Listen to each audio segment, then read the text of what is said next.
Padre, del Hijo y del Espíritu Santo. Amén. Dios Todopoderoso, que gobiernas a un tiempo cielo y tierra, escucha paternalmente la oración de tu pueblo y haz que los días de nuestra vida se fundamenten en tu paz. Por nuestro Señor Jesucristo, tu Hijo, que vive y reina contigo en la unidad del Espíritu Santo y es Dios, por los siglos de los siglos. Amén. Bienvenidos a Saboreando la Palabra. Hoy comentando las lecturas ya del domingo 2, segundo, del tiempo ordinario, ciclo C. Este tiempo ordinario que nos va a acompañar con la interrupción de la Cuaresma y la Pascua hasta fin de año, hasta noviembre, que volvamos a comenzar con el Adviento. Así que le damos la bienvenida a nuestro hermanito Irán Díaz. Irán, bienvenido.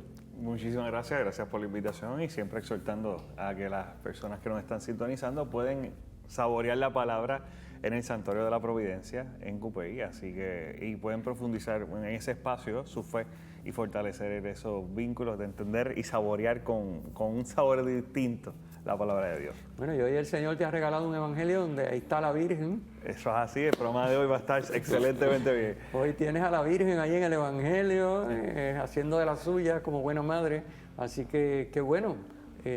Cuando lo comentemos, piense que eso es lo que hace la madre en todos los santuarios. Eso es lo que hace la madre en todos los santuarios. Lo que hizo en Caná, que es el evangelio de hoy. Bien, comencemos porque se nos va el tiempo. Primera lectura está tomada del profeta Isaías en el capítulo 62. Es el tercer Isaías. Recuerden que el libro de Isaías son realmente tres tiempos distintos que están concatenados en un solo libro, pero esto corresponde al tercer tiempo, que es lo que se conoce como tercer Isaías. Este tercer Isaías anuncia la Nueva Jerusalén, la ciudad de Sión, con un lenguaje que es propio del amor esponsal y que obviamente está puesta esta lectura porque eso es precisamente lo que vamos a encontrar en Caná, no solo porque sea una boda, sino por lo que significa lo que allí ocurre del vino y Cristo, etcétera, que lo vamos a ir explicando. Bien, así que el lenguaje poético que utiliza el tercer Isaías para describir el amor de Dios por su pueblo, pues es el amor que se va a concretar y hacer realidad, el amor de Dios por su pueblo en Cristo esposo, por la iglesia esposa. Bien, a pesar, dice el texto del profeta Isaías, que a pesar de las infidelidades de su esposa, obviamente, eso ya se da por descontado, lamentablemente, pero somos así, somos infieles, Dios va a seguir siendo fiel. Dios va a seguir siendo fiel. Dice Isaías, hasta que rompa la aurora de su justicia y su salvación llamé como antorcha. O sea, podríamos decir un poquito como que hasta que no se salga con la suya, Dios va a seguir siendo fiel. O sea, Él es fiel a sí mismo porque Él es amor y no puede cambiar, no puede dejar de amar. Obviamente esto no supone que anule nuestra libertad. Por eso podemos decir no. Pero nuestro no va a ser un no a conciencia porque por parte de Él no va a quedar nada, porque Él va a seguir siendo fiel, porque Él es amor, y es un amor fiel. Así que esto es bien importante. Bueno, pues esto que describe Isaías, que está puesto precisamente por eso, porque es el amor entre esposo y esposa, es lo que hace Cristo, como hemos dicho. Fíjense que en el texto de Isaías, además del tema de la fidelidad de Dios a pesar de las infidelidades de la esposa, dice también que Dios le va a poner a su esposa un nombre nuevo. Esta expresión me detengo un momentito a explicarla. ¿Qué significa un nombre nuevo? El nombre es la manera de ser. Así que cuando está diciendo un nombre nuevo, no quiere decir que se llamaba María y ahora se va a llamar Ana. El judío, cuando entiende un nombre nuevo, está entendiendo una manera de ser nueva. Es una manera de ser en santidad. Diría el judío, en justicia. Es decir, es una manera de ser en justicia. Es un nombre nuevo. Nosotros decimos, Dios nos va a dar una vida de verdaderos hijos de Dios para que podamos vivir la santidad. Usted en pasados programas mencionaba que el nombre iba mucho con la identidad de la persona. Así que un nombre nuevo significa hasta cierto punto una nueva identidad como persona. Una nueva identidad, una nueva misión, un nuevo modo de ser. Ese es el nombre. Y con una raíz en un amor esponsal, o sea, la raíz del enamoramiento. De un amor de locura, porque ¿quién seguiría en este tiempo, a pesar de las infidelidades, seguir? Solo Dios puede hacer eso. Y fíjense que esta manera de ser es producto de ese amor esponsal del esposo por su esposa. Recuerden que nosotros, pueblo de Dios, cada uno de nosotros estamos llamados a ser como la esposa que es amada fielmente, infinitamente, porque es que ese esposo es amor, es Dios. Entonces, imagínate ser amado por Dios. Es un amor que te va a cambiar. Por eso dice, te va a dar un nombre nuevo. Te va a llevar a existir de una nueva manera. Por eso, ese dejarse amar por Dios esposo y corresponder a ese amor nos da un nombre nuevo. Es hermoso, es una cosa muy, muy hermosa. Bueno, hablemos un momentito de la segunda lectura porque queremos aprovechar el tiempo, que siempre es breve, para dedicarle más al Evangelio. Entonces, la segunda lectura, básicamente, San Pablo, en esta primera carta a los Corintios, capítulo 12, lo que nos está hablando es de la unidad, que hay distintos carismas, distintos ministerios, distintos servicios, pero en medio de esa diversidad hay unidad. Cuando en medio de la diversidad hay unidad, esa unidad se debe no a que nos caemos bien y estamos dispuestos a trabajar en equipo, sino a que Dios está presente. Porque Dios es el que suscita los diferentes carismas, los diferentes ministerios, los diferentes dones. Él reparte dones a quien quiere como quiere. Pero a pesar de que son distintos, estamos llamados a ser uno con esos. Porque esa diversidad de dones está llamada a complementarse, haciéndonos uno en el Señor. De modo que entre todos se manifieste la pluralidad infinita, que es Dios, que la regala a cada uno. Y la Santa Madre Iglesia en los proyectos de evangelización, hay unos que son tal vez posiblemente están llamados a la misión, a ir a otros países a misionar gente, otros tal vez a misionar dentro de la misma comunidad, de la misma familia, algunos estarán dando catequesis, otros estarán en el ministerio de música, a mí que no me pongan a cantar en ningún coro, pero cada cual con esos dones, con esos carismas, poniéndolos al servicio al servicio del Señor. Pero como muy bien usted dice, o sea, primero reconocer que esos dones no es que nacen de nosotros mismos, de nuestras propias fuerzas. Reconocer que vienen del Espíritu Santo, que nacen de Dios. Y a la misma vez, dentro de toda esa universalidad de las cosas que ocurren en nuestra iglesia, nos mantenemos unidos, somos parte de un solo cuerpo, Y ahí está la grandeza. Diversidad, unidad, ese lenguaje que utiliza, que siempre Dios nos lleva, es una cosa especial. Así es. Muy bien, pausamos y regresamos. De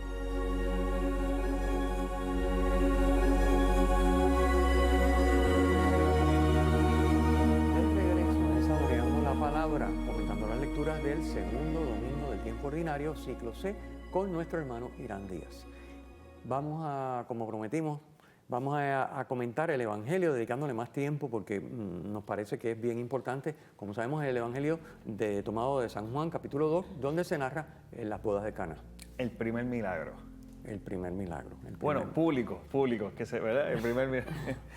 Pues sí, me imagino yo. El que consta, según el Evangelio de Juan, recuerden que cada evangelista tiene su acento, su matiz, y acomoda el material de distintas maneras, para hacer ver que una cosa aquí, otra cosa allá, tienen distintas finalidades y van acomodando el texto. O sea que, pero según San Juan, el primer milagro son las bodas de Caná, donde Jesús, como ya sabemos muy bien, convierte el agua en vino. Pero claro, no nos vamos a quedar hablando de que Jesús convierte el agua en vino, porque eso es como quedarse hablando de que la misa es ponerse de rodillas y levantarse para ir a comulgar y después coger la bendición y salir. Pero esa no es la misa, eso es cosas que uno ve que la gente hace cuando va a misa, pero lo que está pasando en la misa no se ve. Entonces aquí pasa lo mismo, queremos entrar un poquito más a fondo para ver lo que el texto narra de manera, diríamos, como que encubierta, por decirlo de alguna manera, no sé si es la palabra adecuada. Bueno, nada, estamos hablando de Caná, del lugar donde se lleva a cabo esto, que está alrededor de unos 14 kilómetros al norte de Nazaret, y allí se llevaba a cabo una fiesta de boda. Entre los judíos las fiestas de boda normalmente duraban 7 días, ¿verdad? Mucha gente dirá, ay, si que fuera judío, qué alegría, ¿verdad? Una boda, me casaría y tendría una fiesta de 7 días. Imagínense, 7 días fiestando, bailando, comiendo y bebiendo, pues.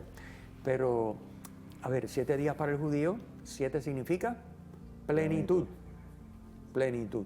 Así que la fiesta tiene que ser plena, con todas las de la ley. Y eso es lo que sucede en Caná, que la plenitud se estropea. Y se estropea porque, obviamente, pensemos que efectivamente ocurre lo que narra el Evangelio, lo ocurre realmente. En esa fiesta que duraba 7 días se acabó el vino. No calcularon bien, oye, porque calcular vino para 7 días está tremendo, porque acuérdate que cuando es para un día uno más o menos, ¿verdad? Pero cuando para 7 días y la gente duerme, y está bien, se pudo haber ahumado el primer día con vino, pero entonces durmió y al día siguiente está otra vez, venga, más vino. Pues entonces, claro, pero ¿cuánto vino necesito? O sea, y se les acabó. Y posiblemente para una cantidad de invitados. Pero Claro. cuando uno nunca sabe si también llega más gente en un momento dado. Calcularon mal el proceso de invitación. Bueno, llegó Jesús con sus discípulos, pero ya se había acabado el vino. ya no alcanzó a nada. Fíjense qué interesante que Jesús no está invitado a la boda, Jesús llega a la boda. La que estaba invitada era María, interesante, ¿verdad? María estaba desde el comienzo de la fiesta probablemente participando de aquella alegría de los novios, en fin. Y entonces Jesús llega.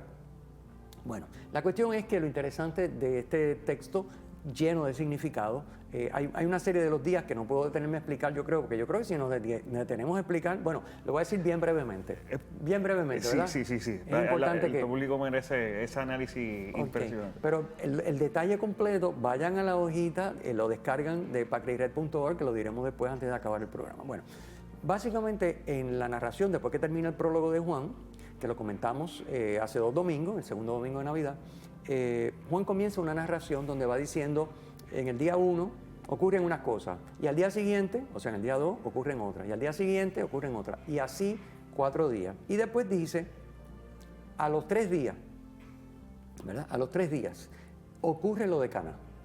Bueno, lo primero que hay que aclarar es que ya habían transcurrido 4, pero a los 3 días no quiere decir al 7º, quiere decir al 6º. ¿Por qué? Porque los judíos contaban los 3 días, contaban el primero y el último. Así que eran 2 días los que habían pasado. Es como la resurrección de Cristo.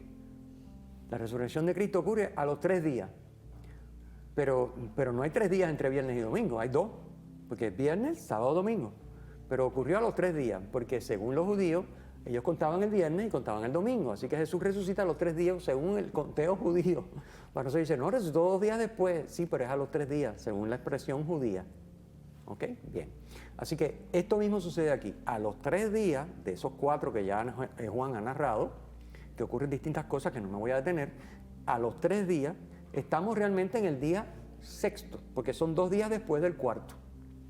Entonces, en ese día 6º, Juan está haciendo venir bien las cosas para que esto concuerde con la narración del Génesis. La creación del hombre. Que es la creación del hombre y la mujer. ¿Cuándo crea Dios, según el relato del Génesis, al hombre y a la mujer? En el día 6º. En el día 6º. Entonces, Juan está diciendo, esta boda de Caná, que es un matrimonio, que es figura del desposorio, que ya vimos en la primera lectura, entre Dios, esposo, y su pueblo, esposa, es la culminación de la creación del hombre y la mujer. Por eso ocurren en el día 6º. En el día 6º Dios creó al hombre y la mujer en Génesis. En el día 6º del Evangelio de Juan, Dios anticipa la plenitud, que es la creación acabada del hombre y de la mujer. En la Biblia no hay casualidades. No, eso está todo. En la palabra de Dios.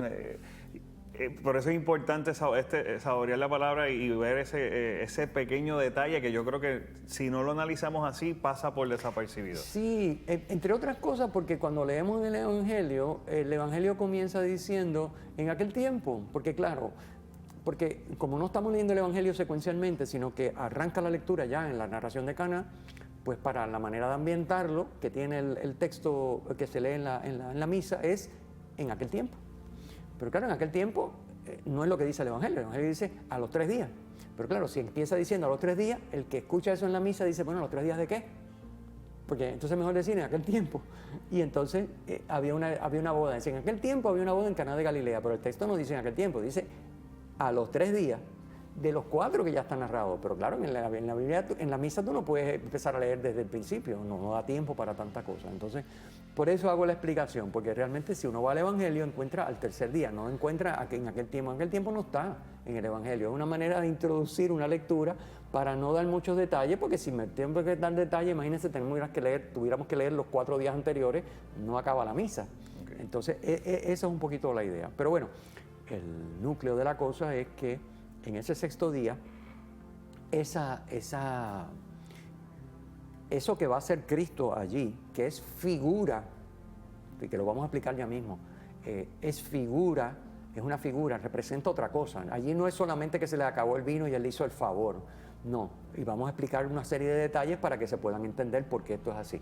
Pues eso que es figura de la nueva alianza, eso que ocurre allí es una figura de la nueva alianza que se consuma en la cruz, de ese desposorio entre Dios y su pueblo que se consuma en la cruz, entre Cristo esposo, Dios esposo, y María, que hace las veces de pueblo esposa, pues es lo que se anticipa en Caná, con el vino que se acabó, el agua que se pone y que Cristo convierte en vino. Entonces, nada, esto es lo que tenemos que analizar, lo vamos a analizar cuando regresemos de la pausa. Vamos a regresar de la pausa y entonces vamos a entrar en detalle a hablar un poquito cada una de las expresiones. Muy bien, pausa.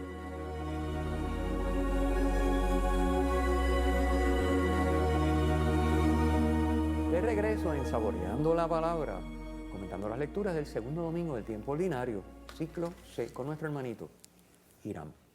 Bien, ya habíamos visto lo que significa. Vamos a entrar ahora en los detalles que nos aclaran esto que hemos postulado, que hemos dicho. Hemos dicho que Caná, además de lo que está pasando allí, que es una boda que duraba 7 días, se le acabó el vino, María estaba invitada, llegó Cristo con sus discípulos y él hizo, a petición de la Virgen, convirtió el agua en vino para resolver el problema a los novios, que probablemente eso ocurrió, no hay ningún problema con eso. Lo que significa es otra cosa, no es eso. Porque si no hubiera sido, pues mira que Cristo es tan bueno, le hizo el favor a los novios, entonces para que no quedaran mal, pues los ayudó. Pero vamos a ir viendo los detalles para que veamos que allí se está diciendo eso, pero se está diciendo una cosa mucho más importante que Cristo le resuelve el problema a la gente. Es otra cosa. Bien, lo primero que hay que cobrar conciencia es de que allí Jesús llama a su madre mujer. Jesús le dice, mujer. No ha llegado. Cuando María le dice, no tienen vino, Jesús no le dice, ay mamá, ¿qué es lo que está pasando? Pues, ¿qué es lo que tú quieres? ¿Que le convierta el agua en vino? No le dice eso, la llama mujer. Mujer. Solamente 2 veces en el Evangelio de Juan aparece la palabra mujer, aparece en Caná y aparece en la cruz. En la cruz, Cristo está crucificado, a punto de morir. Abajo está María con las mujeres y Juan, el apóstol. Y Jesús desde la cruz llama a su madre, no le dice María o mamá, que es lo lógico, se está a punto de morir. Tiene a su mamá abajo. ¿Qué uno le diría? Mamá. Pues no, él la llama mujer. Porque allí no es simplemente unas palabras piadosas de Cristo hacia su madre, que lo está viendo morir, está sufriendo terriblemente, atrozmente, igual que él en la cruz. No son unas palabras piadosas y de cariño hacia su mamá, sino que ahí está representado el desposorio de Dios con su pueblo del que nos habla la primera lectura de hoy. Cristo es el esposo en la cruz. Y en ese momento que Cristo muere en cruz, se entrega por completo, como se supone que se entrega un esposo a su esposa, por su esposa, que es representada en María, el pueblo. Así que, como se debe entregar un esposo a su esposa, por supuesto, y una esposa al esposo, porque si no, no hay matrimonio, pues así ocurre en la cruz. En la cruz, Cristo se entrega Cristo esposo se entrega a María, esposa, pueblo, esposa, en la cruz. ¿Para qué? Bueno, con la idea de que el pueblo pueda corresponder a ese amor y se lleve a cabo el desposorio, porque obviamente somos libres. Si uno dice no, pues es no. Pero entonces, el discípulo Juan está allí y el discípulo se lleva a María, la toma como suya. Dice la lleva a su casa, muchas veces la traducción, pero realmente no, ahí no dice la lleva a su casa, sino que la toma como suya, la hace suya. Puede ser que la hace suya como madre, puede ser que la hace suya también, pues haciendo suyo esa correspondencia de María al amor de Cristo esposo para él, representar al pueblo y ser la contrapartida de pueblo esposa y que se lleve a cabo, que la iglesia sea el pueblo esposa y se lleve a cabo ese desposorio de Cristo, que es para lo que Cristo se encarna, para llevar a cabo esa unión con su esposa, la iglesia, y darle a la iglesia entonces la posibilidad de ser hijo de Dios, o sea, de tener la capacidad de actuar y de vivir como Dios, con la fuerza, el poder de Dios. Y quiero resaltar algo dentro de la dinámica de cómo opera, cómo se da el milagro, ¿verdad? De esas 6 tinajas, que son 100 litros cada uno. Es interesante porque cuando María dice, hagan lo que Él les diga, se lo dice a los sirvientes. Si cogiéramos un sirviente yendo a llenar un pozo, o sea, estamos hablando que cada tinaja podía tener, era el equivalente a 40 galones. Entonces yo me acuerdo en medio del huracán ir a llenar esa agua. Entonces yo me imagino los sirvientes, que fueron los primeros testigos, ir cuántos viajes había que dar para llenar 40 galones por cada tinaja, hasta llenar los 600 litros. No tan solo eso, mirar a Jesús y decir, pero ¿dónde está el vino? Pero yo estoy echando agua. Para luego llevárselos y decir, pero es que lo que yo estoy llevando es agua. Yo me imagino el cuestionamiento del sirviente, el cuestionamiento de los sirvientes. Hagan lo que Él les diga, pues yo estoy haciendo lo que Él me dijo, llénenlas de agua. Entonces, después de pasar por todo ese proceso, no sé cuánto tiempo tomó haber llenado esas tinajas, las 600 litros, de repente, en medio de la crisis de que se estaba acabando, se lo llevan y dice, pero es que yo lo que le estoy presentando al mayordomo es agua. Cuando abran esa tapa yo no quiero estar, y de repente sale convertido en vino. Y el vino de una fiesta que se iba a acabar era el equivalente a más de 300 botellas de vino. O sea, había no tan solo para el final, sino para después. Y los primeros testigos fueron los sirvientes en esta dinámica. No fue el mayordomo, no fue él no sabía la procedencia, él estaba en medio de la fiesta contento porque era el mejor vino que habían servido. Pero interesantemente, como usted muy bien está diciendo, es que los primeros testigos de esa acción fueron los sirvientes, y va coherente con la palabra de Dios, yo vine a servir. Así que esos sirvientes, posiblemente después de haber pasado por todo ese andamiaje, todo ese proceso del cansancio, de llené, y ahora, Dios mío, qué bochorno, pues, si hubiera sido yo, ¿verdad? De repente voy a abrir este proceso y veo esta conversión, veo lo que está ocurriendo, requiere, que lo que me quiere decir la palabra de la persona que nos está viendo, es que para que mi vida sea transformada, requiere primero yo ponerme al servicio y ponerle una fe ante lo que posiblemente yo no conozco, no entiendo, pero Jesús va a hacer algo, y Jesús va a hacer en ese proceso, y ahí se da la redención, así como se dio la redención del pueblo, la redención de mi vida también. O sea, sí, fíjense que los sirvientes son ejemplo de fe. Los sirvientes se fían, porque lo que le está diciendo Jesús es una locura. Y ellos se fían, y la cantidad es una locura, la cantidad de agua que hay que traer, como tú has señalado. Pero ellos se fían, ellos son ejemplo de fe. Fíjense qué interesante que es una fiesta de boda en la que Juan elige todas estas circunstancias y pone todos estos detalles que vamos comentando para simbolizar el famoso desposorio de Dios con su pueblo, que no se culmina, como ya hemos explicado, hasta la cruz. Allí es donde realmente se da. Entonces, obviamente, hay varios niveles de comprensión. Lo explicamos en el comentario, pero tenemos el nivel de que se acabó el vino y hace falta, y qué vamos a hacer, y por favor echarme una mano, no tienen vino, a ver qué tú haces, Jesús. Y está el segundo nivel, que es donde Jesús, fíjense que Jesús está hablando desde otro nivel distinto, porque Jesús, en vez de hablarle de que no tienen vino y de que Él va a hacer o dejar de hacer, le dice, no ha llegado la hora. Pero si no ha llegado la hora simbolizara que no va a haber vino, porque no va a hacer nada, no tiene sentido que a continuación haga el milagro. Por eso, el no ha llegado la hora significa no ha llegado la cruz. Recuerden que en Juan, la hora de Cristo, es la hora de su muerte en cruz. Así que cuando Él le dice, aquí no ha llegado la hora, no se refiere a que yo no voy a hacer nada. O sea, como que María le dobló el brazo y tuvo que hacerlo porque ella lo presionó, pero Él decía que no, pero bueno, acabó haciéndolo. No es eso lo que está diciendo, es que María está hablando desde la realidad de que no tienen vino en la fiesta, y Él está hablando desde la realidad de que ese vino, el vino del día sexto, no llega hasta la cruz. Por lo tanto, no ha llegado mi hora. Fíjense cómo se entrelazan estos dos niveles, que hay que entenderlo para leer correctamente el texto. Así que no ha llegado la hora de hacer Cristo el signo por excelencia, que es su muerte en cruz, que culmina en la resurrección. Pero bueno, hace este signo. Y tiene un montón de detalles. Por ejemplo, son 6 tinajas. Las 6 tinajas hechas en piedra representan la ley, porque la ley estaba escrita en las tablas de piedra. Así que las 6 tinajas de piedra representan la ley.